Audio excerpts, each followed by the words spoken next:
Before we get started, we wanted to tell you about our good friend and sponsor of the channel, Doot Loot. The Doot Loot Discord server is your one-stop shop for some of the best Commander bling out there. It's a cEDH-focused Discord, but you can find lots of other cards for your casual decks too. There's foreign foils, signed cards, reserve list cards, exclusive alters, and monthly giveaways. There's well over 5,000 members, and it's growing faster every day with even spicier bling being added all the time. Click the link down in the description to join the Doot Loot Discord server now.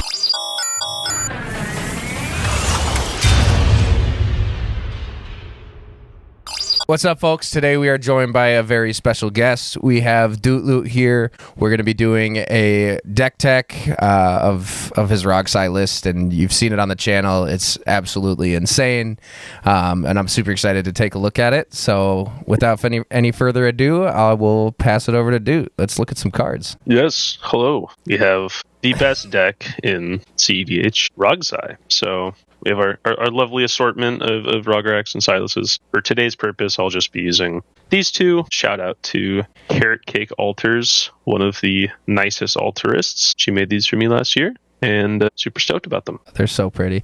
Give me the quick spiel. What are the other ones? So these were my first two that I ever used. In my first ever tournament top four, it was for a charity event. A good friend of mine, Kian, he was a cEDH player, bigger in the community, and he unfortunately passed away a couple years ago. And so every year there's a memorial tournament kind of like in his honor. And so that was the first tournament I ever top forward. I played ROG SI.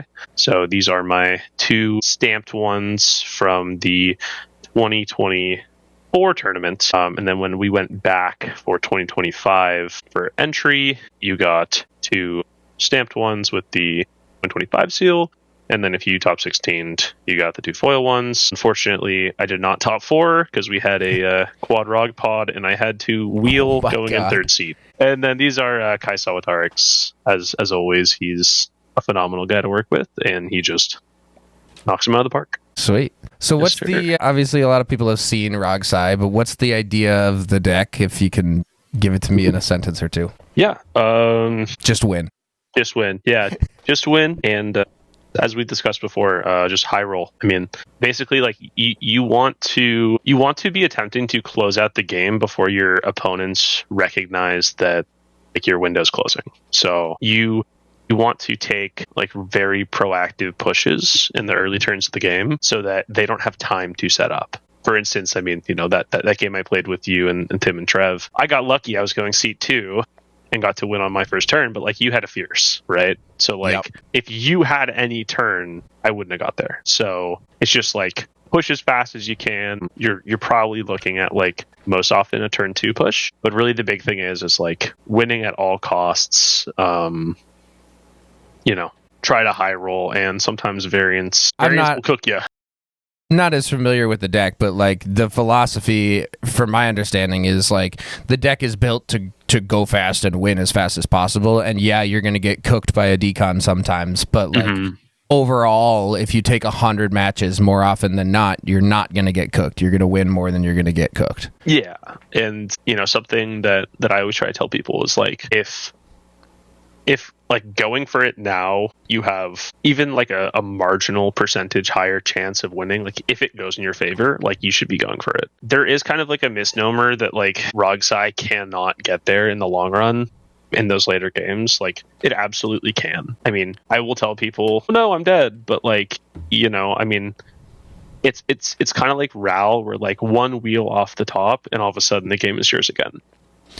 Well, and that's something that like I think we'll get into later as we look at more cards, but if you're not winning early in the mid game, then it becomes a game of finding the window. And if you can find the window, then everything is still the same. Like you're going to push and you'll convert because it's the best deck at pushing in the format, in my opinion. Like there's no deck that's more explosive than ROG SI, where a wheel can just change the game immediately. Yeah, I think the only deck that I like unfortunately do respect their early pushes more is RAL, because like you could literally just like turn 1 ritual into RAL and then win the game. You know, like I've lost to RAL turn 1 more than any other deck. But yeah, exactly what you're saying is like we're trying to push early, and then if that fails, just find your window. And more often than not, there will be one, even if it feels like you have no more openings. And the window's not necessarily on your turn even. It's like it's so easy God, no, to no.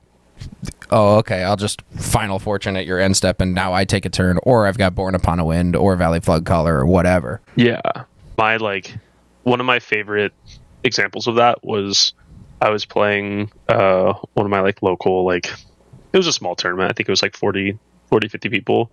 And in my top 16 game, everyone thought I was blown out, and I just sat there while there was another ROG player trying to push and getting stopped by double blue farm, and I just sat there and was I'll help you count storm. So I counted storm for them as my action of doing something. And so I was reminding people of triggers, but I had Nas in hand, and so Sick. Everyone's fighting over Punchy trying to push, and it's I'm looking like I'm the helpful guy, or I'm dead.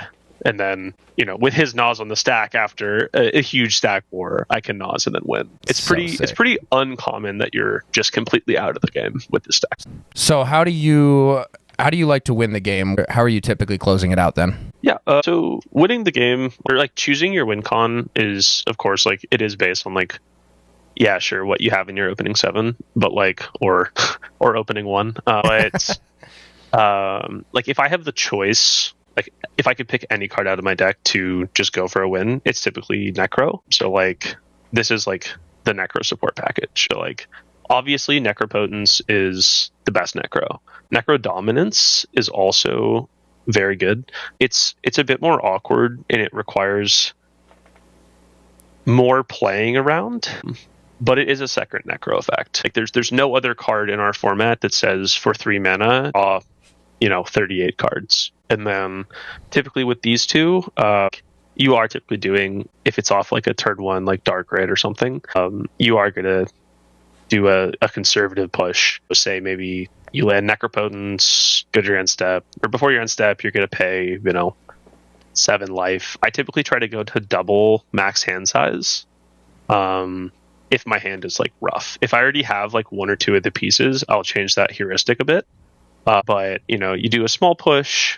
Sometimes that's because you need a second land and you need more mana. Sometimes that's you're going into a Ral's turn with Ral on board, and you want enough stuff to get to win on your turn, but you also might need to hope you have a MBT or a Fierce or something. And so does that, when you say you go to double your max hand size, if Necrodom is the one you have, you're going to 10 cards in hand and then pitching 5 of them, or is it still you want to get up to 14? It depends on the cards in hand currently. So for Necrodom, I will go more aggressive if I don't have an impactful piece in my hand already. So say my opener is Phyrexian Tower and Lotus Petal into a Necrodom.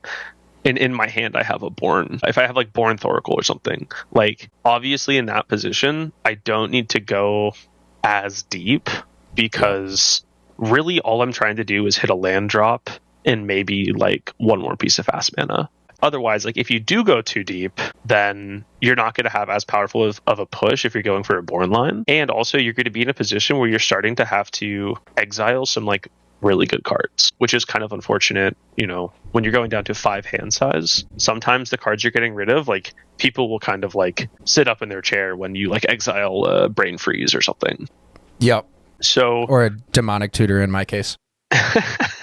Yeah. And then also another thing I will say on the Necrodom is, because it is a trigger that only happens in the end step, you can't activate it any other time, you don't want to put yourself in a position where you're going 100% in on the Necro plan. So, because you can be in a position where it's I kept 4 pieces of fast mana and a Born, and then all of a sudden someone bounces your Necro. Or what was happening a lot in our meta is someone steals it with Steel Enchantment.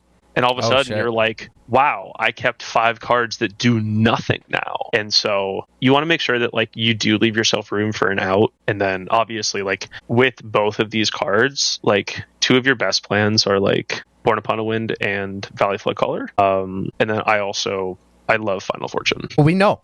Yeah. Final Fortune gets you there so often. I've said this a lot when playing with you guys. I think right now extra turn spells are the best they've ever been. Having obviously the best version of that being an instant, having access to that with like a full grip of cards is just like, it's like with Born and Flaughter. Obviously, you're able to fill your hand and then go off. Typically, what I am looking at when I am, like, say I have Necrodom or even Necropotence, like, one of my favorite things to do with either the Flash Enablers is Beseech the Mirror. So, like, make enough mana post Flash Enabler and then Beseech the Mirror, and then you bargain away your Necro. And then that's what gets you to, like, your other pieces you need, whether it's, like, a Breach or sometimes you just want, like, you know, more mana if you have the Breach in hand. But yeah, this is like my plan A if I could choose it.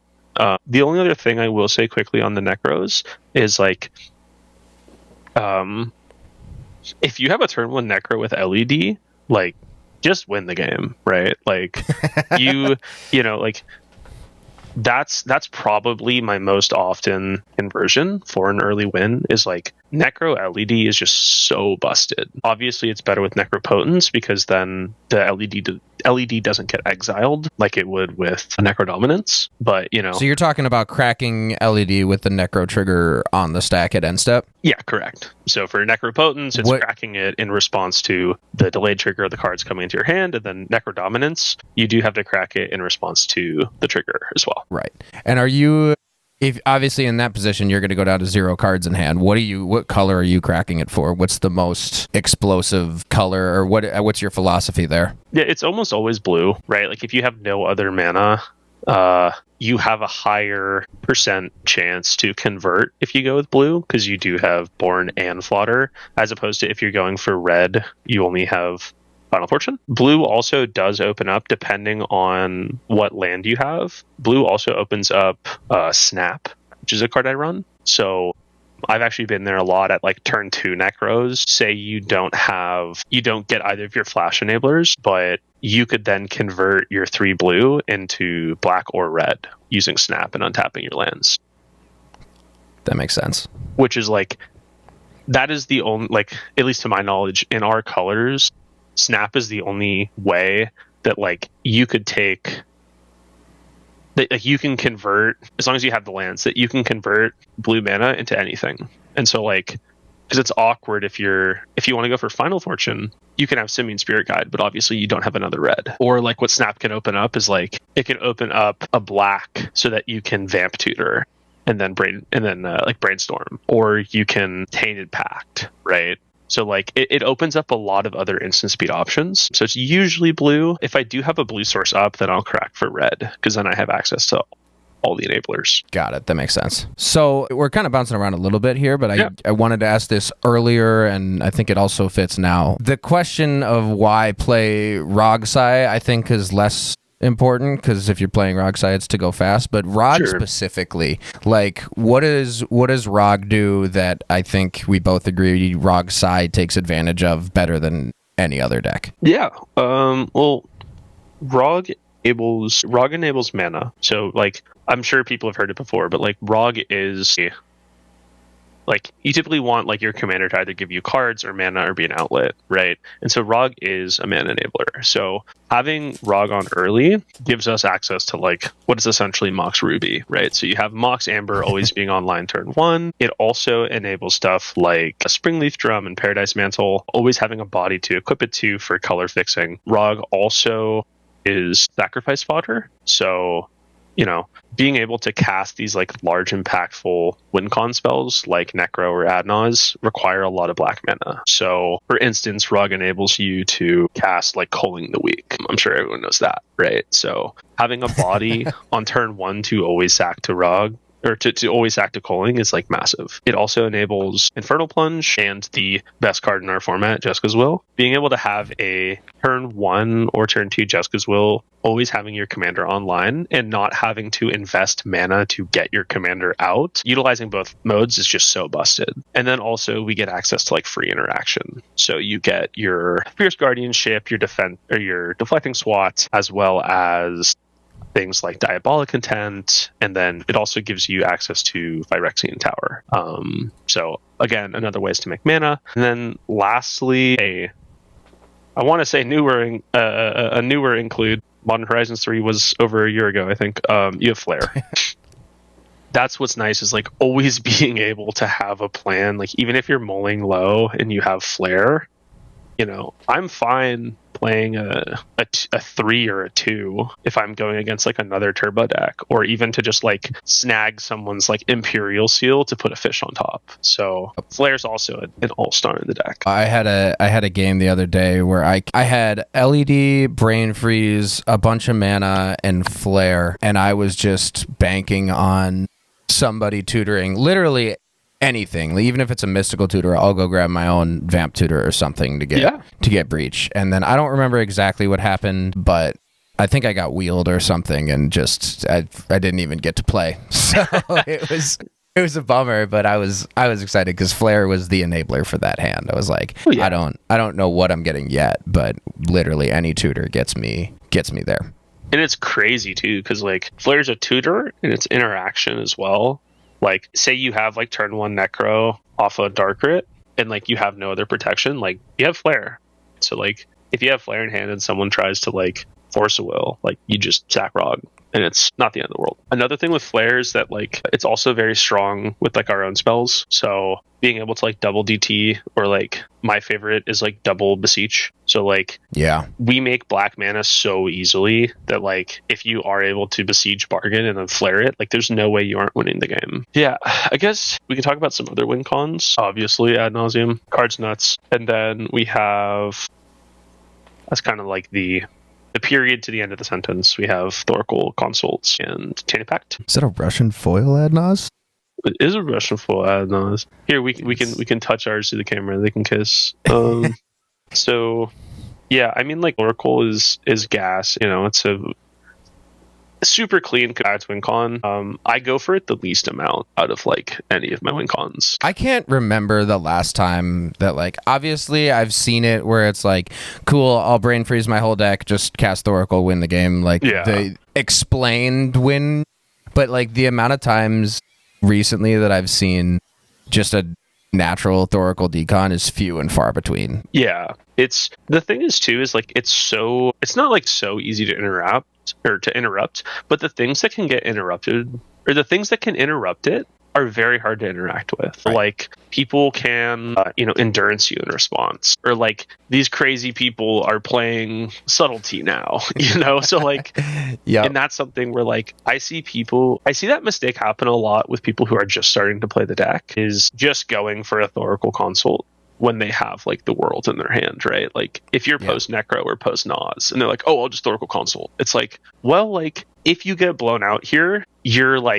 screwed, versus like if you do if you do play Breach, which is the next win con I was gonna talk about. Breach is like training wheels, dude. It's like it's such a screwed up card, and it allows you to do so many things, and you have so many, like, it feels like it's holding your hand. Like trying to go through as another win con, like I also included Yawgmoth in here because I think Yawgmoth is just like, it's such an explosive card, and the things it allows you to do is so messed up, but Breach is so much better. The cards go back to the grave. You can cast them multiple times. It's crazy. So like if you're going for a Thoracle line post Necro, it's like, well, dude, if you get stops, like your deck is exiled, like why don't you just go for the Breach? And like you have flash enablers, so just play on top of people if they try to besage you, right? Versus like if you're going for a Thoracle win, your deck is probably exiled by the time that someone's trying to interact if they aren't hitting either of these two. So it's like you get put in this really awkward position where it's like, why are you going for this when you can just go for Breach? I'm typically only going for Thoracle Consult if I get like super lucky and just have it in my hand, or like have a piece in my hand plus a tutor, versus like I'm going for the Breach line or like a Nas or a Necro, like all the time. I think Breach is just the best thing to be doing in our format now. 100%. Like there's so many, like you said, it's the fact that the cards go back to the graveyard is just broken. It's busted, man. It's you can breach with like nothing, and all of a sudden you've got 2 tutors, you've got a Born Upon a Wind, you're doing whatever you want, it feels like. And that's that's just like, I think the coolest part of the deck is like, out of all the Underworld Breach decks in the format, I think ROG SI is just... It's the best, yeah. It's the best, or if nothing else, it's the coolest. Like, there's an argument for Tim Necrom, but like... Yeah. I mean, like, we lose intuition piles, which is like kind of a bummer, but like at the end of the day, it's like, okay, well, you're trying to intuition on someone's end step, like, so you're probably to have 3 mana open, like, unless you're just crazy, you had a crazy starting hand, you're probably doing that like end of turn 2, so you're untapping, winning with Breach on turn 3, like, versus like we can just leverage to have some super impactful spell and then try to win a turn earlier. Also, the thing that we do benefit a lot from with Breach is it reminds me of Dargo decks a little bit, where because we're playing so many cards that as an additional cost you have to sacrifice ROG. Yep. Like, one of the first pieces of like Dargo tech that I learned back in the day was like, because I used to be a John Dargo player, was like, if you have Breach out and like we're playing ROG, not Dargo, but like if you have Breach out in ROG, and say you need to have, you have a Diabolic Intent and like, I don't know, 2 random cards in your grave, let's just say Force of Wolfluster, because Breach, the escape is an additional cost and the Diabolic Intent sacrifice is also additional cost. What we can do here is we can actually cast Diabolic Intent with 2 cards in our graveyard, because we can, so true, we can order the costs, and because we have ROG, we always have a 0 drop. So I can go here and say I'm going to sacrifice ROG as an additional cost, and we can even do this with so like from the grave we cast this, we have 2 additional costs we have to pay, which is sacrifice and escape. Yep. So the first additional cost that I can do is I can sack ROG and then escape them, right? So ROG enables you to have these, like, he enables things that other decks can't leverage because they don't have a cheap piece to like always be sacking. And I can tell you, as someone who, like, I've been playing T&K a lot recently, when I am playing it as the Turbo Nas Necro deck, I'm just like, why am I not playing ROG? You know? But like, if I'm leaning into like all the other strengths of T&K, that deck is messed up. Yeah, I mean, the card quality is sick, but this deck's cooler, bro. It has better cooler. aura. It has better aura. For sure. But yeah, back with like Breach, I mean, obviously we have Grinding Station, and we also have Brain Freeze. Another thing with this deck is like, because we aren't playing T&K, there's an entire color that we aren't worried about. So we aren't trying to find slots to fit white cards in our deck. So if you see like a lot of the T&K pilots kind of like waffle back and forth on Grinding Station, but like we play G Station not only because the card is crazy, but we also have more things to sack to it. So because we're playing ROG, we'll always have Mox Amber online, unless you're, of course, sacrificing him. So like Mox Amber enables G Station lines. So that's an extra piece we get to always have. Same thing with like Paradise Mantle. We aren't making mana, but it is still another piece that we just have access to. So like Grinding Station's crazy. Brain Freeze is also stupid. And then I also put Yawgmoth in here as like one of the other things we'll talk about, because I think this is probably the best Yawgmoth deck in the format, because what we can do is like open off like land into culling, and then right there, whenever we cast our Yawgmoth, ROG is going to be free from the graveyard, and we'll have culling. So Yawgmoth not only enables us to get everything out of our graveyard, but in this case, it's also a ritual. And because of how Yawgmoth's worded, we have permission to cast those spells as though they were in our hand. It's not an alternative cost like Breach. So what we can do is like, we can cast Fierce and we can cast SWAT if they're in our grave, if we have ROG out. Yep. Which like that happens a lot of times with when people are, first playing a Breach deck and they're like, oh, I have SWAT. It's like, yeah, but you don't have the mana. You can't pay the alternative costs. So Yawgmoth is a crazy card. One of my favorite things to do with it is, if you have an abundance of mana, and say you have like a top deck tutor, instead of tutoring for the Yawgmoth, a lot of times I'm tutoring for a Beseech the Mirror. And then that way I can bargain, say like a Mox Diamond or something with Beseech the Mirror, or if it's like a Mana Vault or Soul Ring or anything, bargain it with Beseech the Mirror, pass Yawgmoth off the bargain, and then now that Yawgmoth's online, I have a free rock that I bargained, and a Beseech in the grave. So you take your tutor that might be a top deck tutor, say you're mystical tutoring. If you mystical tutor for Yawgmoth and you cast Yawgmoth, cool, you have a mystical tutor in your graveyard. What are you going to do, right? Unless you have an impulse draw effect, you're not making use of that tutor. So being able to like Beseech into Yawgmoth and then lining up a tutor that goes to the battlefield as well as having like a free rock to ramp you is just crazy. And it reminds me of like Legacy the Epic Storm, right? Obviously. And they have to play Gaia's Will and we have Yawgmoth. So Yawgmoth's a crazy card. This deck leverages it, and it's just so powerful. That's a pretty good segue though into what interaction you are running. Yeah, absolutely. Because we've talked about D-SWAT there being able to be cast from the graveyard, but I'm curious like what interaction you're running and what your philosophy is with it. Again, I don't have a ton of experience with the deck, but my understanding is you're not worried about stopping everybody. You're trying to win before them, and so your interaction is primarily there to protect what you're doing. Am I wrong in that assessment? Yeah, that's correct. I mean, like every now and then you do have to like you do have to interact, which is like, it's part of it. It also buys you, it also buys you goodwill with the table usually when you're not just parasitic. But I mean, basically for interaction, we have Fluster, we have Force of Will. I play Misdirection. That's one that I picked up from a local of mine, Derek, who is such a good ROG SI player. And he's been on it forever. I thought it was cope. And it's won me so many games. Being able to have just what is essentially another Force of Will for your turn is killer. And some people play Force Negation. I don't really like Force Negation, but this is like a perfect 1-for-1 of like... That's exactly what I was going to say. Like, I noticed you're not on Force of Negation, which makes sense because you don't have it on your turn. Yeah. Misdirection is the swap there where it's effectively the same thing. Yeah, you're not exiling, but like... You can, like you said, it's like a perfect 1-for-1 swap. Yeah, this is like offensive Force of Negation as opposed to Force of Negation being a defensive card typically, unless you're pushing on other people's turns, which does happen. But because we want to cast these like kind of expensive spells like Nas, dude, I'm a main phase Nas guy. I'm like, I trust it, man. I trust that I'm gonna hit something and I can put it together. So like, just being able to like turn 1, turn 2 main phase Nas and like have backup is huge. And then we play Daze, of course, so often. Daze is like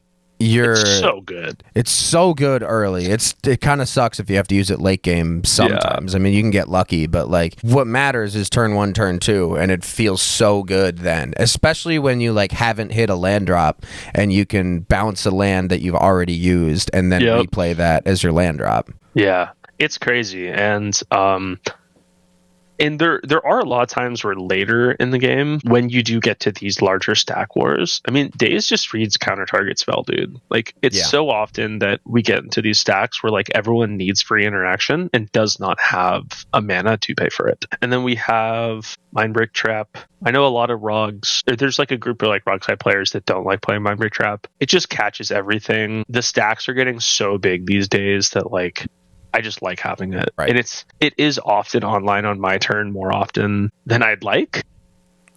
But like it also is maybe the only card that hoses Flusterstorm. Yep. Which is like such a choke piece for our deck. So being able to combat that, and sometimes, sometimes it's online your turn, and sometimes it buys you a turn because it hoses the Rao player who dumps their hand and goes to wheel, or it hoses the Crick player. Like my best friend's a Crick player, and so like I torment him with Mindbreak Trap. And then, of course, Pact Negation. Notably, card's better when you forget to pay the upkeep. But yeah, I mean, most of the time, Pact is like, it's a counter spell you lead on. I think a lot of people get that, where like you make them counter your Pact. Card's great. Mental Misstep.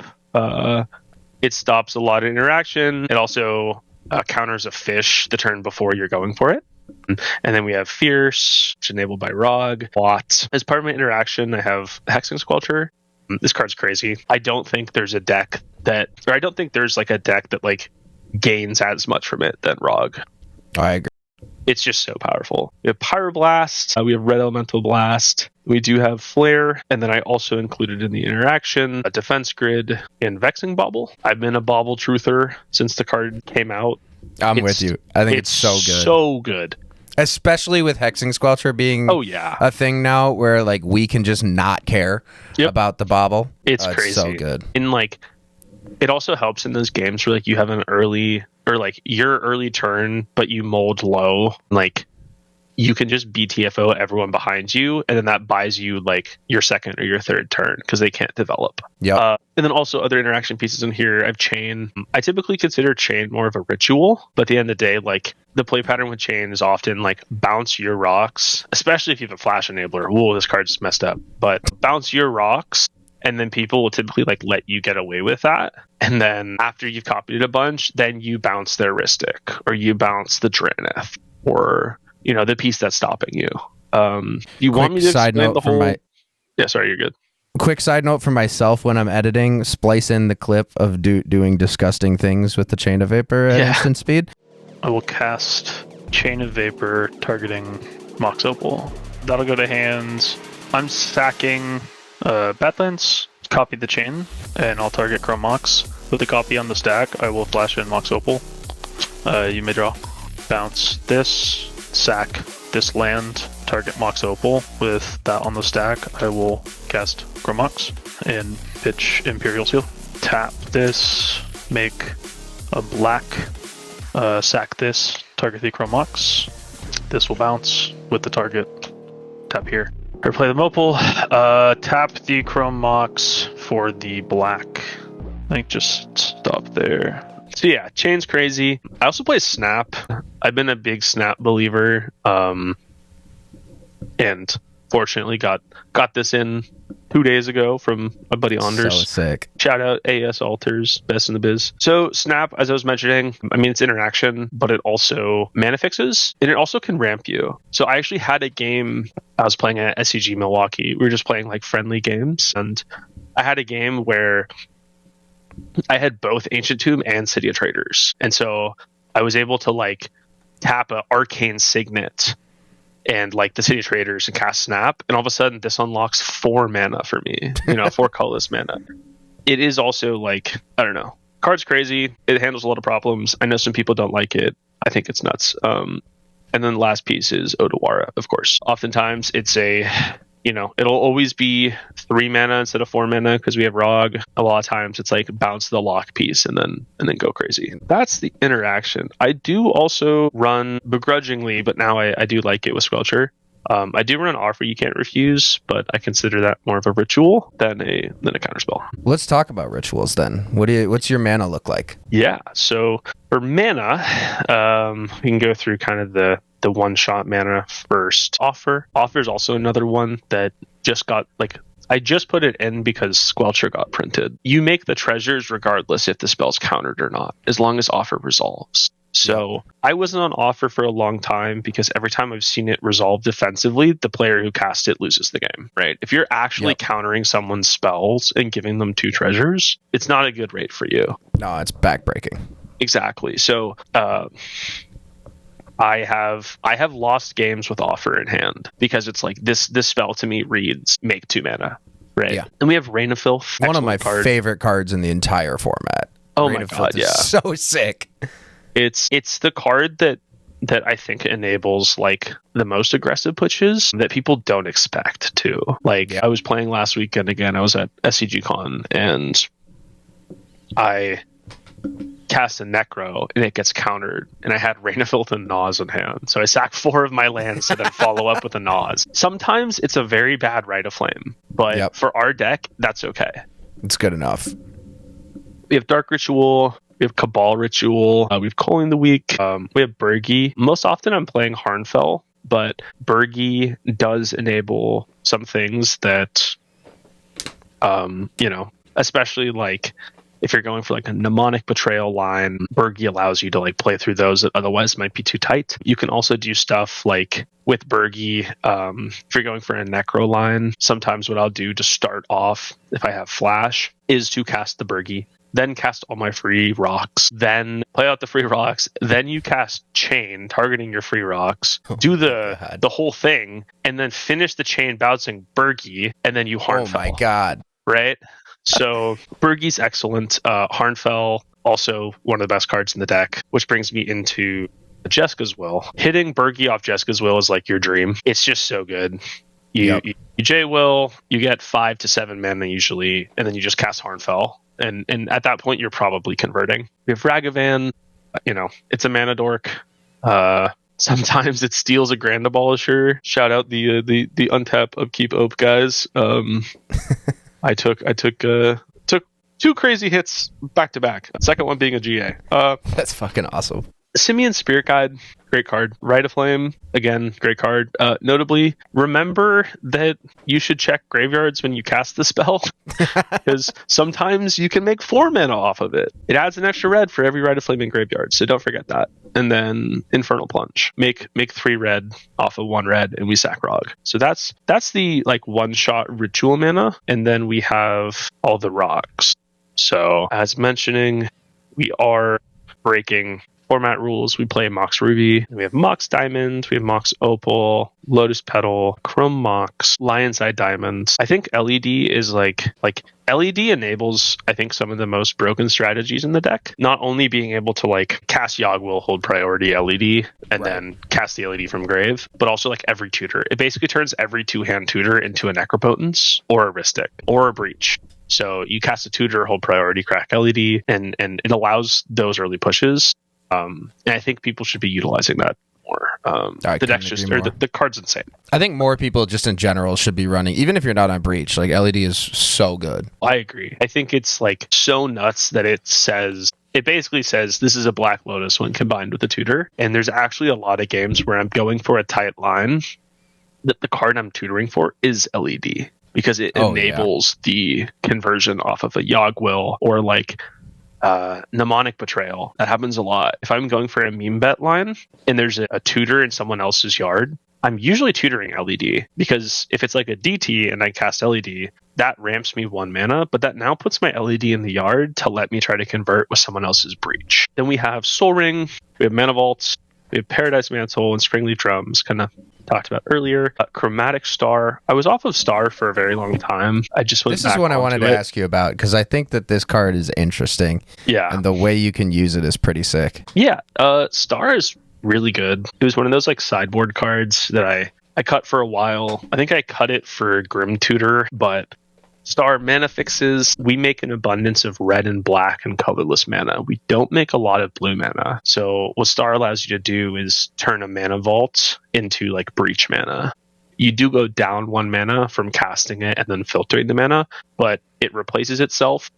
And a lot of times it doesn't really matter that you're going down the 1 mana. I mean, obviously, most of the spells in our deck, I would rather have 1 color or 1 of any color than 2 colorless mana. So Star fixes that problem. It's also like one of the better hits off J Will. Like if you're early Jeska's Will, and then you hit Star, that will probably convert your J Will. Because most of the time when you're doing that, if you're tapping out for Jeska's Will, you're praying for either the land drop that you missed or a way to convert mana to cast the rest of your hands. Star's great. It also does stuff with Beseech the Mirror. It draws a card if you bargain it, as well as Grinding Station. So it'll, like, Star's clause for drawing a card is not tied to you sacking it for the mana ability. It's just whenever it's put into a graveyard from play, draw a card. So it allows you to kind of do some nice stuff with G Station.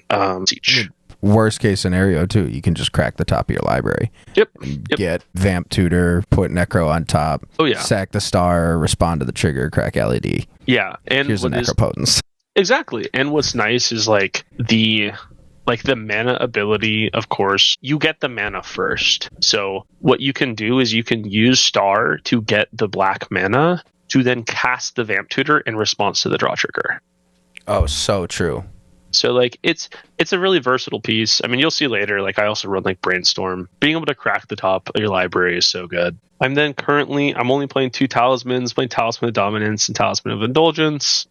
We typically want black blue as like our main colors. I really do like the talismans. I know there are some pilots who aren't playing any of them right now. But being able to have like turn 1 Soul Land, Ancient Tomb, Buy Tower, or City Traders into a talisman is just killer. Arcane Signet, and then Grim Monolith. Yeah, I think the next mana is just lands. We'll get to lands, I feel like, at the end. Let's take a look at some tutors. Hell yeah. So we play, the most efficient tutors in the format that we can. So we have our top deck tutors, which is Vampiric Tutor. We have Imperial Seal. We have Mystical Tutor. A lot of the impactful spells and game-winning spells in the deck are all going to be able to be fetched off Mystical Tutor. Even if the spell you want is like a Necropotence or a Ristic, you can always tutor for a Beseech. I think people don't cast Beseech enough. The card's insane. So yeah, we can kind of get anything we want out of these three to the top. Gamble, obviously, very efficient tutor, 1 red for any card. It is also somewhat of like a combo piece with Breach, right? Because it'll let you entomb the card if you have no cards in hand. Sometimes it is just mono red entomb though. I got hit the other day. I had 16 cards in hand and discarded the card I tutored. It'll happen. It's tough. My suggestion, if you're playing in person, don't let your opponents take the card, make them roll, because it feels less personal. Like, it feels so bad when your friends like, give me that hand, and they take the 1 in 20 card you tutor for. So if you want to get less mad at your friends, have them roll for you. We have Demonic Tutor. Or obviously. just let me pick so I can snipe it. There you go. Yeah, exactly. Hey, that's the big brother tax, dude. You can only take Trev's gamble card. Demonic Tutor, it's obviously Demonic Tutor. Card's crazy. Diabolic Intent, it's Demonic Tutor, but you have to sack a creature. Demonic Council, I played Grim Tutor in the slot for a while. But when I decided to add as like the extra tutor, right? Because it and Grim Tutor functionally are very similar. Grim Tutor obviously costs 1 more mana, but it's always going to tutor you a card versus Council is not. Once I put Star back in, I think I cut a land in Grim Tutor to fit those two back. Once I put Star back in, I felt like, I'm going to have Delirium more often than not. It is a card that it sucks when you don't have it. When you don't have Delirium and it's the only tutor in hand. But at the end of the day, it's a Demonic Tutor most of the time. It's significantly worse with Breach, I will say. So as you're going through Breach lines, you have to make sure that you're maintaining Delirium if this is your out. We have Wishclaw Talisman. Yeah, crazy tutor. It's a good political tool. You also, I'm sure like most people know it by now, but you give the card away after this resolves.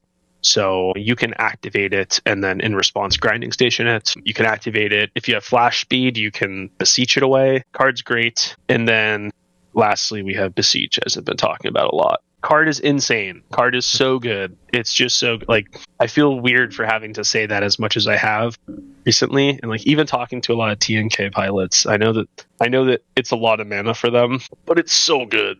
It's just such a nuts card. I'm thinking about, like, I won't sidebar too much, but I'm thinking about putting it back in Ob with the addition of the 4 mana creature all will be 1. Dude, I would.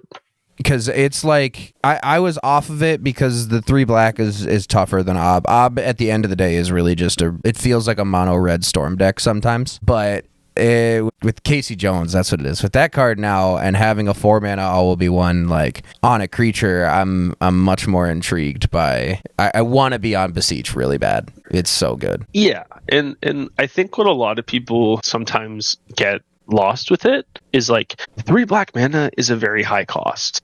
In addition to the colorless, but sometimes it is the piece that like you need to start a breach line because it gets rid of that free spell. So like in playing with you a lot and with playing Ob, is I agree sometimes it feels like that mono red storm deck, but the thing is you have cards, or the cards that make you an abundance of black are more accessible to you than the cards that make you an abundance of red. Very so you true. have like Desperate Ritual and Pyretic Ritual, and there's, I don't know if you play Seething Song. I'm on Seething Song. I fucking love Seething Song. So, those come at a steeper rate than, say, Dark Ritual. Cabal Ritual, if it's online, it's going to get you there.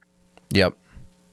Or Culling the Weak. And so it's typically easier to get the 3 black and at a cheaper rate. And so like what I've seen with you playing sometimes is I've seen you lock to 1 color.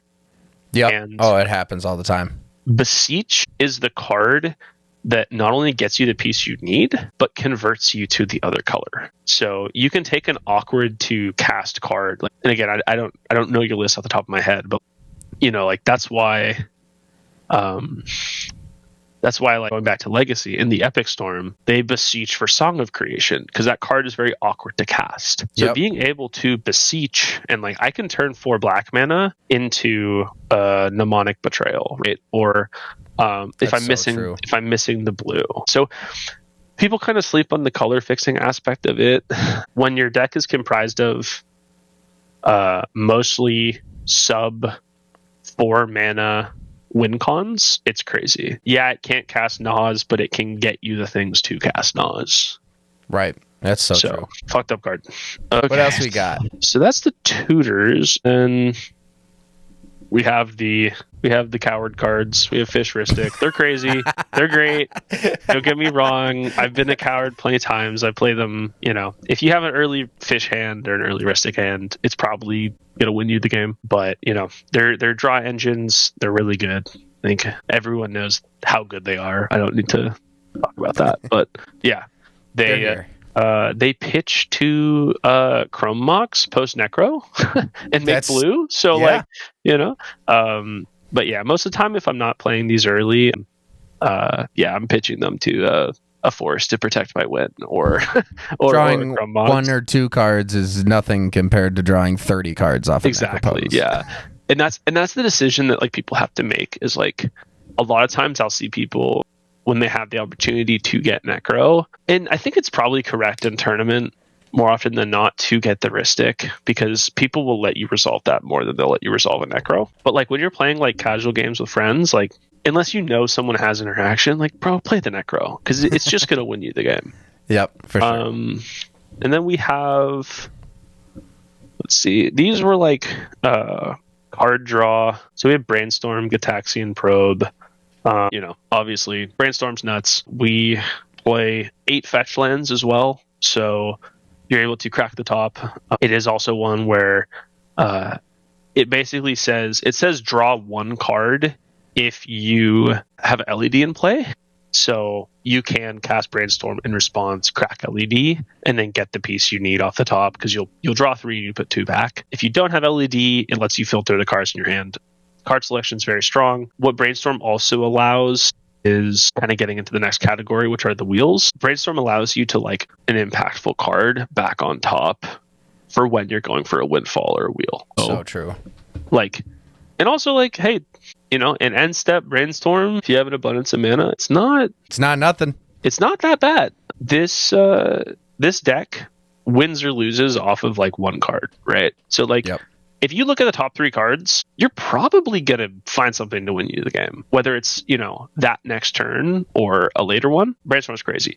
Get Probe is free, allows you to gain information. So if you think someone's sandbagging something, you can see the counterspell and like lets you play around it. It is Phyrexian mana, which is not a alternative cost. That's just the mana cost. So you can actually like, if you have no free mana, you can use this plus Breach to like draw you like 8 cards. If you have cards engraved, but no more mana. So Get Probe's great. You also can offer it, which is nice. Windfall, super strong in the Ristic meta. People are drawing a bunch of cards.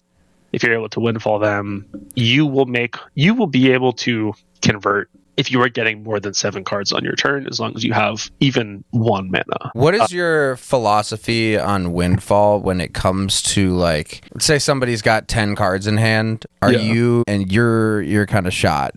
Are you still going for the Windfall even though your opponents are going to see 30 cards collectively? I mean, it depends on the decks and the mana you have, but like as we mentioned before, like you're playing to high roll.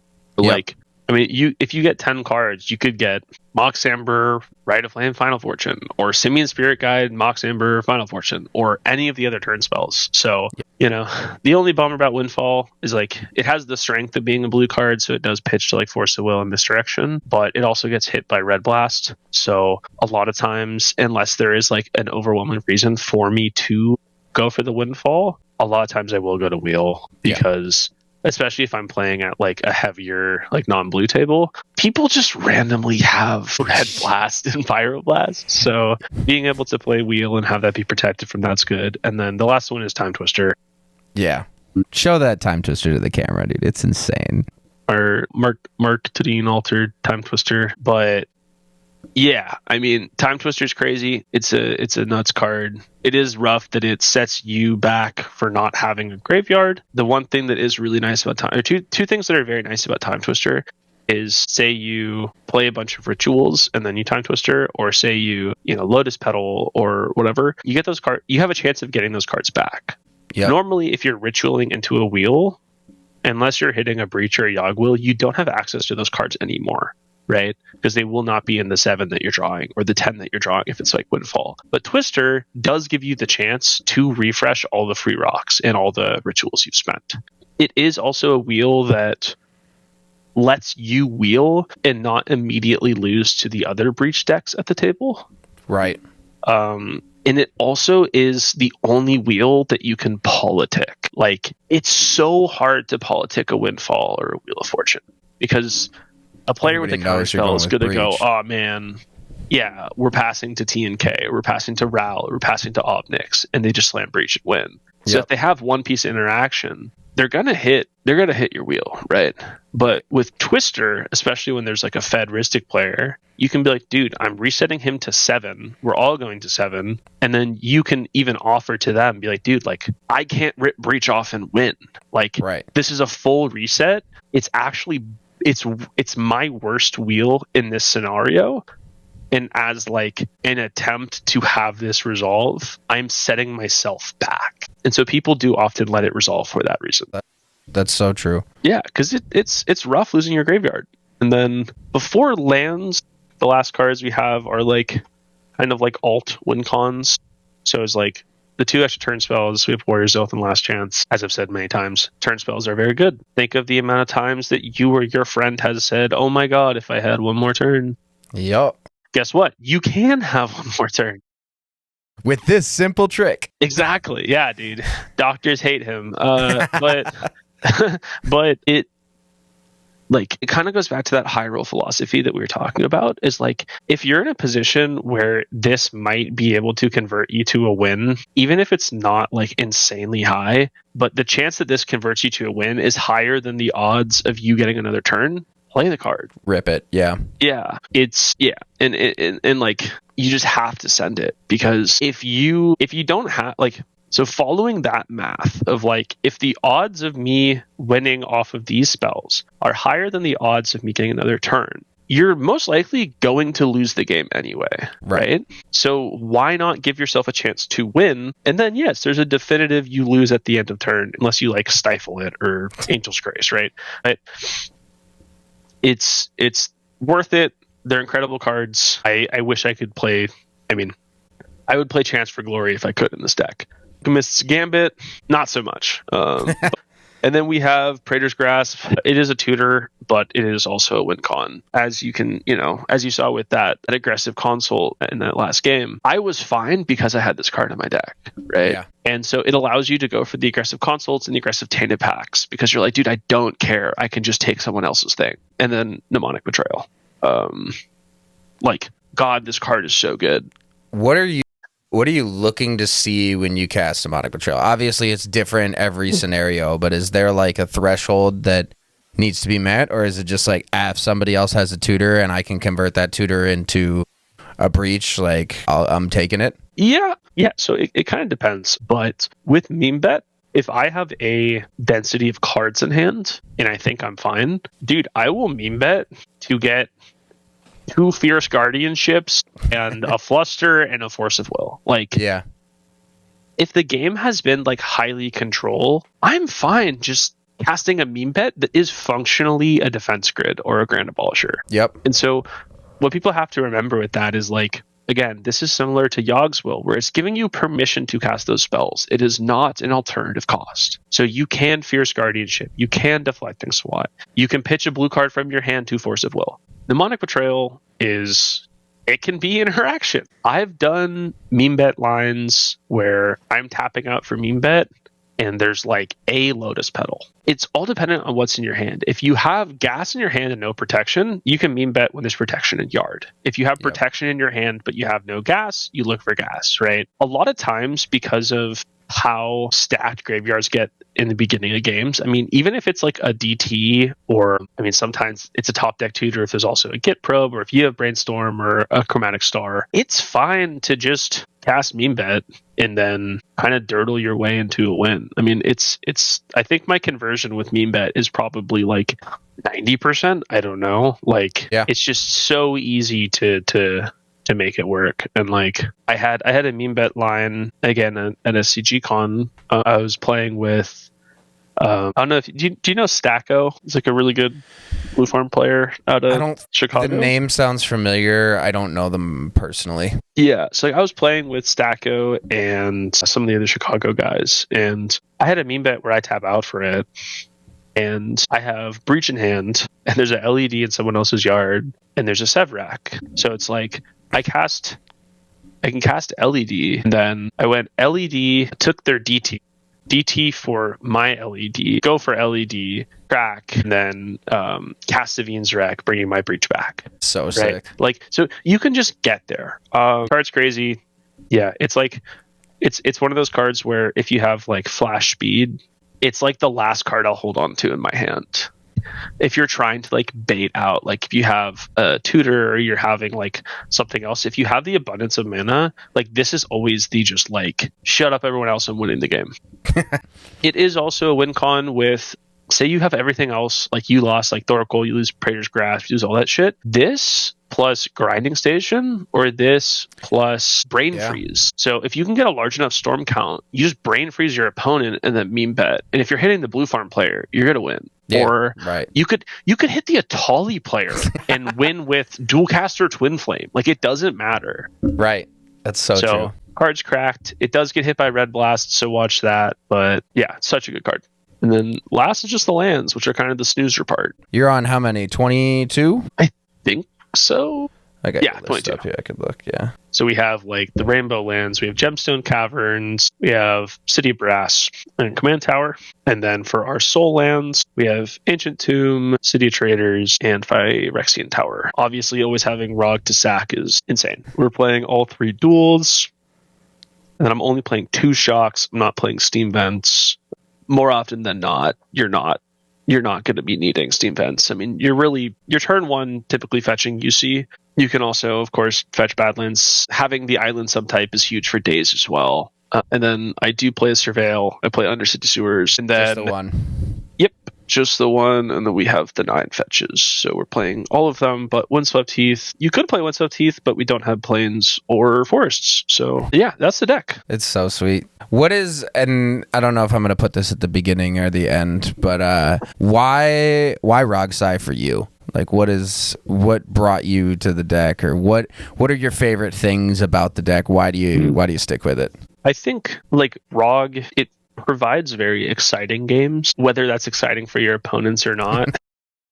For you is what matters. You know, hey man, this is ROG SI. Magic's a zero-sum game.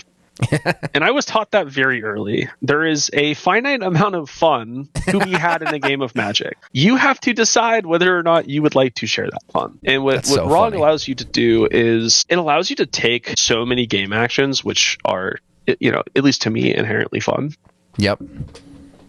As well as, and like, I don't say this to sound jaded, but it allows you to just be like, oh, I'm going to try to win. I got stopped and I died in my pact. I'm going to go get food. Yeah. You guys do the Ristic Tithe game and tell me if we draw. Figure it out, like, have fun. I'll see you later. I'm going to go eat. And so that's what's been huge, is like, I feel like it allows you to have like more agency over your time that you're playing. That's awesome. And I feel like the deck, like, I don't think the deck is, and this might be like, I don't think it's a hot take, but I don't know. Maybe it is. It's not hard to win on the deck, right? Like, yeah. It gives you so many tools that, like, in a vacuum, like, anyone who hasn't played ROG SI, you can pull up my list. It's rogsi.gg. Go look at it. Go to the playtester and just goldfish. And you'll be like, holy crap. Why am I winning every game on turn 2? You know, obviously that's a vacuum. There's no interaction. You don't have opponents pregame politicking you, you know, yada yada. But it allows you to take a series of very impactful game actions very early. And I don't think like the floor on the deck is quite low. I think someone can put the deck together, tap their Badlands for Dark Rit, play Necro, and probably win that game in a turn or two. But I do think it pays you off though for knowing the deck well. Like you said, I think the floor is low, but like the ceiling there is a very high skill ceiling. Yeah, and look, maybe it's just me being a ROG SI main. I don't know. There's always gonna be people who are gonna be like, no, but my fucking Safi Eric's daughter is the hardest deck in the format. It's like there's always going to be someone like that, right? But like, I genuinely think that ROG SI has the highest skill ceiling, and like, I agree. If you are putting the time to learn a deck, and like all of us, like we're crazy, dude. Like we're all fanatics about this game. So if you're putting in the amount of time to learn a deck and to attempt to get better and to like master it, why would you pick the deck that isn't going to reward the effort you put in the most? Yeah. Right. So one of my favorite quotes we've ever had on the channel is we were talking to David Garmo, who's the jiu-jitsu. Oh yeah. Dude's the fucking goat at jiu-jitsu and just picked up cEDH, and we were talking to him when we were recording, and I was like, so when did you start playing Magic, and how did you get into cEDH? And his transition from like never having played Magic to playing cEDH was like a matter of weeks long. Holy wow. I'm like, so how does that happen? And he just goes, I'm sick. Like I have like we all, and I think we all are in some type of way where it's like there's something about the highest power of play that we get from cEDH that's like, I have a disease, dude. I just like, I want it, I crave it, and and that's what it was for him. And it's like part of it is his jiu-jitsu mentality where it's like if he's gonna do something, he's gonna try and do it at the highest level. And so it was pretty natural for like, well, if I'm gonna play Magic, specifically Commander, why am I not doing it? Like, why am I not trying to be the best at it? And that's where cEDH comes in. Yeah, absolutely. And it is also something where, like, once you kind of, I think a lot of people will understand this and kind of relate to it. But, like, once you get the itch for it, it's very hard to go back to something more mellow, Oh, yeah. Where it's like, it's almost like coffee, dude. It's like once you're hooked on it, you can't go back to decaf. Yep. Right. Oh, it's just so fun. I think it's the skill ceiling is very appealing to me. Also, like the, shout out to Dexter. He and also William Furlow. Those guys, they make the craziest puzzles, right? So they make all kinds of ROG SI puzzles, and I know Eldrazi Dev posts them. The things you can do with this deck and the ways you can play around it is just, it's crazy. Oh, it's insane. So I like being able to feel like I can take a lot of game actions. Like I can kind of like, if I put the work in, I can kind of figure out my way out of anything. And I think this deck just, like you said, it rewards you for putting that time in.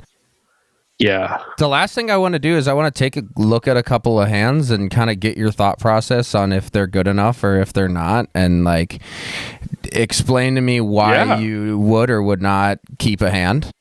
Sure. So let me make this bigger so hopefully you can see it. Do you want to do that on Mox Field or do you want to do that with cards? Up to you. What do you prefer? Well, I'm shuffling my deck, man. We can do cards. Hell yeah, let's do cards. Probably makes for better content. My screen. Cool. This part's mostly for me, so I can get better at mulligans. Oh yeah, dude. Well then, so why don't we do this? Why don't I pull the hand out? Yeah. And then you tell me first how you're feeling on the hands. Okay. And then I will put in my thought. Love that plan. Okay. So with the power of Eldrazi.dev, we are seat 1, and we are against Tev Thras in seat 2, Tim Necrom seat 3, and a Elsha of the Infinite in seat 4. So our hand is Cabal Ritual, Time Twister, Chain of Vapor, Necro Dominance. This is going to be an easy one to answer, but we have City Brass, Soul Ring, J-Will, Necrodom, Chain, Time Twister, Cabal Rit. All right, so I'm keeping that. Yeah, it's crazy. Yeah. Yeah. Is it literally what I guess cooked. So here's you get cooked if this gets misstepped or if you don't hit another land, because obviously you're going for first playing Cabalrit Necrodom, but yeah, here, why don't you tell me how to play out this hand? Yeah, so I mean, if it's me, it's City of Brass, right? That's the crazy altered one? Yes. Okay. So yeah, turn 1, City of Brass, Soul Ring, ROG. And then I guess turn 2 is Cabalrit Necrodom, or do we go Jessica's Will first and try and find... No, because Necrodom is for sure. Everything else is gambling, which we like to do, but... So here's my thought, is when we look at this pod, Hevthras can play Bowie, right? Like, that might happen. Yeah. D&Ks aren't playing Draneth anymore, really. Yep. I haven't played against an Elshun forever, but they're a proactive deck as well. So the only thing that, and I'm trying to evaluate this hand without looking at the top 2 cards, right? That's what I do too. I never, like, when I'm doing test hands, I want to figure out the plan based on the hand, because I don't like to look at the top. So at least I think what I probably do here is, like, you can always bait the ROG that you have, like a Fierce or something, but I'm probably going this turn 1, and I actually don't know if I'm playing ROG. Okay.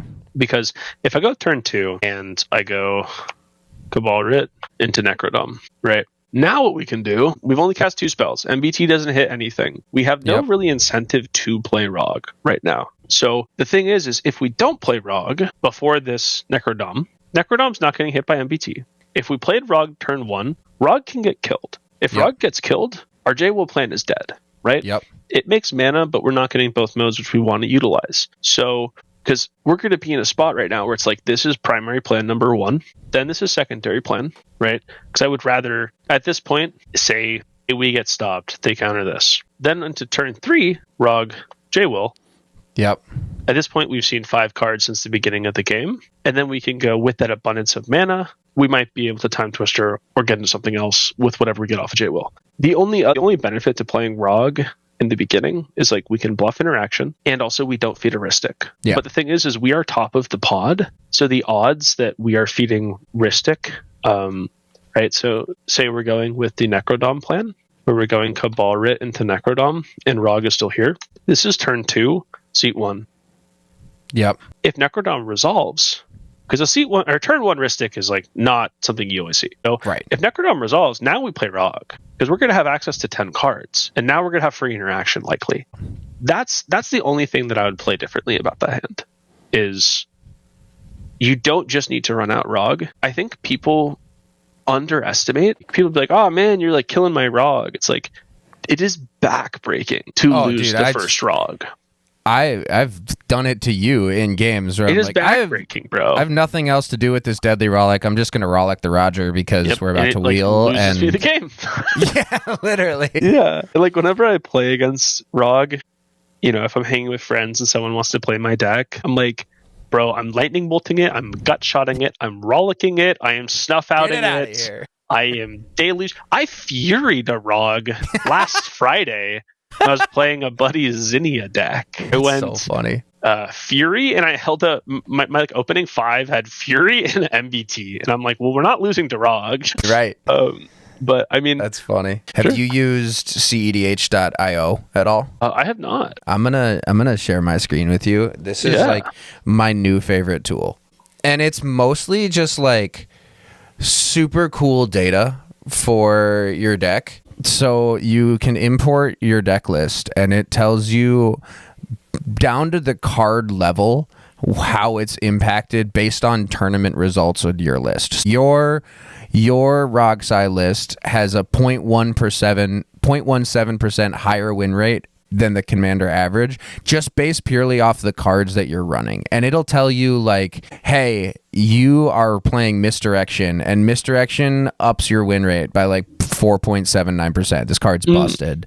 And it's just a really handy, I use it when I'm deck building all the time, where I can go look at, like, I really want to add Swan Song, but decks that are running Swan Song have a win rate of 20.4%, which is 0.7% lower, and they have like a -7 on the conversion delta. So, like, I actually shouldn't be running Swan Song, and here's the data to back it up.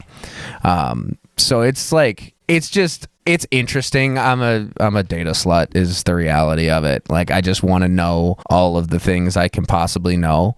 And I can look at like just the last month's worth of events and see like, okay, some people Undercity Sewers is a great include. Last Chance is a great include. Misdirection's back with a great include.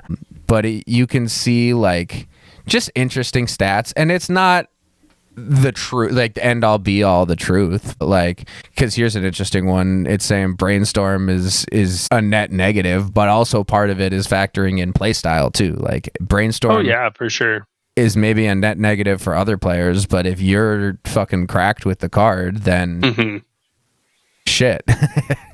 Oh yeah, no, that's sweet, man. It's always interesting seeing stuff like this, and like I watch like Datatog's Twitter pretty closely because it's just like interesting to see, and I don't know like the like statistical relevance of this stuff because the sample size is so low, but I think it's just so cool seeing it, and like I completely agree. Anyone willing to like be like a data aggregator for our spaces, they got a thumbs up in my book. I'm with you. It's like this has been my new favorite tool. Like I said, it's not end all be all. It's not the fucking Bible, but it's super handy when I'm just looking at like, okay, here's the combos that are most successful in the deck, and like we were talking about, like 100% of ROG SI decks are running Decon Thoracle, but it's Underworld Breach and Grinding Station. Like this is proof that you should be on Grinding Station because it's directly impacting your win rate and your conversion rate and making both of them significantly higher by a good margin. Yeah, no, that's sick, man. I like that stuff. I think I saw you talking about this at some point, and it's I did a short. Cool to see. Yeah, it's just like I said, it's just a handy tool that I've been using. All right, let's look at another one. Yeah, so we are seat 3 behind Malcolm, Timna, Kinnan. It's then us, and then it's Lumra. Here's J Will Land. Yeah, this is a stinker. Here's J Will. This is a stinker. Yeah, Watery Grave. Bye bye. Yeah, it's going away. It's like, I don't know, man. It pains me because, like, I think J-Will is, like, it's just, like, one of the coolest cards, dude. That, like, the aura on J-Will is, it just goes so hard. And it's, like, it's so hard putting it back, but, like, obviously it does nothing there, you know? Right. And, like, the amount of times that I've lost a game because I'm like, I was going to tutor J-Will. Like, why fucking not? Or, like, you know, or, like, go for, like, a Yawgmoth line that, like, might be complicated, but it's, like, those two cards, dude, they just scream such cool things to me. Yeah, that's part of the reason, like, we've talked about this in the past, where it's, like, it's the Rakdos core of decks that really, that speaks to me. It's part of the reason I play Ob, and it's part of the reason I was stoked to put ROG SI together. And it's the reason I chose ROG SI over Ral, because I'm like, I like just the shit that Rakdos can do, and cards like Yawgmoth and J-Will are just so fucking wicked. They're so sick. All right, you're going to have to tell me what the cards are, because I don't recognize alters by name. Ragavan, Wheel of Fortune, Arid Mesa, City of Brass, Mox Opal, Simeon Spirit Guide, and a offer you can't refuse. I mean, it's an early wheel. What was the rock? A Mox Opal? Mox Opal, yeah. See, this is one that I don't know. Like it's an early wheel, but is that good enough? My inclination is to say no. Yeah, so it is a turn 1 wheel. Oh so, yeah, because of the offer. Yeah, so you can offer the Opal and then pitch Spirit Guide and Wheel. Yeah. And this would be something where, like, it would depend, like... Depends on the course, pod. like, if seat 1 and 2 dump their hands, then... Yeah. So, if seat 1 and 2, which is, like, Kinnan and Malcolm Timna, if they, like, keep... So, like, right now, we're on second 7. If they, like, snap keep 7s, they have a draw engine, right? Like, that's just how those decks work. If they're going a little bit lower... And also, I don't know if you've noticed this, but, like, I've noticed it a lot in tournaments recently, is, like... These Kinnan players are getting very greedy. You know? Oh yeah. So there are a lot of times where, like, I'm pushing for a win, or we're losing to some, like, other, like, face roll deck, and the Kitten's like, I don't have anything. So it's like, I think this is perfectly reasonable to just turn 1 wheel and then reset the pod. Everybody, I mean, like, if Kitten plays, like, Dork and, like, Malcolm plays a Esper Sentinel, whatever, it's like, I think this is one where, like, this is worth it. It's a strong turn 1. It also is probably going to put Lumra in the dust. Yeah. Lumra is a deck that people need to respect more. It's very, very hard for our deck to interact with them in any meaningful way. So you just kind of have to win before they do. So I'd probably keep it. You get turn 1 wheel. Only issue with turn 1 wheels is obviously they're better in a higher seat. But the other thing is you end up kind of being in this awkward position when you're wheeling, and we're using what can be a permanent mana source, actually 2 permanent mana sources. So we're countering our Mox Opal and we're losing a Ragavan to enable turn 1, which means unless we're hitting more free interaction off the top, we're using a lot of resources, and we're not ending our turn with really anything unless we're hitting like Mox Amber and other stuff. So I don't know, like for instance, you cast the Mopal, you offer the Mopal, you have 2 treasures, you pitch the Spirit Guide, and we wheel. And again, results-based thinking is not great usually. Okay, so like this hand does something on turn 3, but it does nothing right now. So like, unless this is a land, which we had 2 lands in our opening hand and drew 1 for turn, this becomes kind of rough because so gamble enables more, but you do take the risk off the gamble. So if we're taking our turn and we go Soul Ring into Signet, if we are risking a gamble here, if we get rid of this Beseech, we're out of the game. Yep. Right? I could see hell, even we could gamble, and we could even get into a City of Traders and then have Talisman and then have Beseech next turn. Let's see. Is there any... No, there's no way we can do that. I was going to say, if there was any way that we could end this with having colored source land and play out this Talisman, that'd be best case scenario, because that would enable... We could... Oh, you know what, actually? Yeah, it's quite risky, but again, we're playing too high roll. If we gamble here, and we gamble for probably a Breach, and if we gamble for Breach, that means that we will still have either one of these be live. Well, no, because we don't have the land. Interesting. That's a tough one, because we can go and Beseech into a Breach, and then we have Mopal already, and we have a gamble, so that can get us there, but it'd be a tight line. So this is what I was saying with the turn 1 wheels, where you see, like, that was rough. Where, like, we got a bunch of, like, we got 2 Bs, 2 As, right? We have one way to enable one of our As, and then backup, which is nice. We were fortunate enough to hit these, where we hit Soul Ring. If we had wheeled and we hit no lands and this wasn't Soul Ring, we are out of this game. We're cooked, yeah. So that is the rough part about wheeling early when you are not setting up permanent mana. So if you're going... Yeah, and so I think that's something that like pilots should remember too, is like if you're having that like early Time Twister, Windfall, Wheel of Fortune, if you're able to enable that off of like Mana Vaults and Soul Rings and Talismans, the odds of you winning that game are much higher, because you'll have a fresh 7 and on your next turn be able to utilize, Is there ever a world where you consider not wheeling on the turn 1 there? Probably not, I guess. If I'm keeping that hand, I'm probably wheeling turn 1. Yeah. Because, like, and again, it ultimately would depend on what the plays are from the 2 pilots ahead of you. Does that change if you're in seat 1, though? If you can wheel on turn 2 and all those other decks have only had 1 turn, and you can deploy a Ragavan turn 1?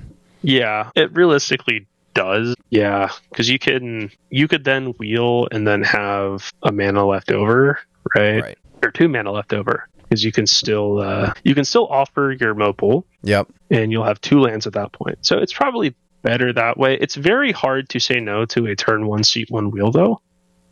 Fair. But given that hand and that pod, both those, the Kitten and the Malcolm player, they're probably going turn 1 draw engine, or a Tutor for turn 1 draw engine, or mana for a turn 2 draw engine. Yep. So if you're seat 1 there, yeah, I think it could totally make sense to hold the wheel and actually wheel turn 2. Want to rip one more hand? I was going to say, let's do one more. Necrothorkel, Final Fortune, Rain of Filth, Council, Scalded Tarn, Watery Grave. Inclination is no. Yeah. Because it doesn't do anything fast. It's a bunch of powerful cards, but not enough mana. Yep. You're always looking to deploy something that's impactful on turn 1, right? It depends on how low you mull, right? But like, fair. Ideally, yes. You would like to have... You're either... If you're considering, like, your first or second 7 or even 6, though. Yeah. They have to be powerful. Yeah. You're not going... you're not keeping a second 7 that's a turn 2 necro, or are you? No. That's completely reasonable. 2 Okay. necro with like backup, or like turn 2 necro with even naked turn 2 necro is fine. Yeah. This is the best Necropotence deck in the format. Like, if you land the necro, it's pretty hard to not get there unless your opponents are so set with draw engines that they're able to stop you. LED, Arcane Signet. What is that a Diabolic Intent? Yes. So we have land, Rite of Flame, double Signet, LED, Brain Freeze, Diabolic Intent. So we keep this, right? Yeah. Can you just like from the top run me through? Because this one, like, I know we keep it. I don't know what the best way to play it out is. So like, just tell me your thought process and what you're doing with this hand. Yeah. So it's an exceptionally greedy hand. It's hard because there are some like pretty relevant choices to be made on like when you're deploying cards, because like if we hold back our LED for the turn that we're Diabolic Intenting, it ups storm count, but it also means our breach gets MBT'd. If we draw a land, this hand is even crazier. You know, we're turn 1 into Rite of Flame, into an Arcane Signet. If we do draw a land off turn 1, which is a land, nice. I'm actually playing, like, there's always arguments of like, do you want to play the talisman that is worse so that when you go to develop your second talisman, you have more open mana? Yep. But I think for this case, it's fine. We can just say it's Signet because we hit the second land. Yeah, LED, it lowers the storm count here for our turn we're going for it, but it does play around like Fish, Ristic, BT, and like Vexing Bauble. I don't know if Lumras are still playing Bauble. I know they were at one point. Going turn 2, we have a Fierce, which isn't like wildly relevant because I guess we're sacking ROG here. Yeah, and actually realistically, again, it comes to that argument of like, do you think you're going to get hosed by Storm? Like are you going to get hosed by MBT or not having a high enough storm count? Yeah. And I think the answer is likely play around MBT in this pod more than the others. So you're probably playing ROG out on turn 1. You're de-intenting, cracking for, I don't think it really matters between blue or red, because we have the Signet. And then ROG goes here. And then we just get our fun favorite card, Underworld Breach. It is awkward, though, because like when we're evaluating this hand, like this is something that I would absolutely keep, assuming our opponents aren't just like slamming their first 7s. Right. Because it does have the possibility that you are blanking on your first, like if we didn't draw that land, this is a turn 3 kill, which is way worse in this pod. So we have our Breach, and at this point you just do that. We get rid of these. Actually, it's probably Talisman. And then, yeah, you just mill yourself out and you win. I think I've only had like 2 like turn 1 Breach wins ever, but sometimes they just happen. It is always hard because you're typically tight on cards and grave if you're doing the LED thing. Yep. Yeah. So GG. sick, dude. Yeah. GG's. Thank you so much for coming on. This was sick, and I feel a little bit more comfortable with the deck. Actually, a lot more comfortable with the deck now. But we'll see how that turns into in practice. Yeah. I gotta do a shout out to the Doot Loot Discord. I'm sure that y'all already saw an ad for it at some point in here, but Doot's deck is insane. And if you want cards like that, foreign foils, altars, signed cards, reserve list, secret layers, any bling for your deck, be it cEDH or not, the Doot Loot Discord's the place to find it. So discord.gg/dootloot. Check it out. Get in there. Get yourself some bling. And yeah, anything I'm missing, Doot? Anything you want to shout out? No, thank you so much for having me, man. It's always, I mean, we have our professional relationship, but I gotta say, dude, I appreciate you and Trev so much. I mean, since we've been working together, I've always considered you guys friends. So it's always fun taking time and talking about the same thing that we spend too much time and money on. So cheers to that. Yeah. Yeah, this is, well, sick. Thanks for watching. Awesome, bro. Catch you on the next one.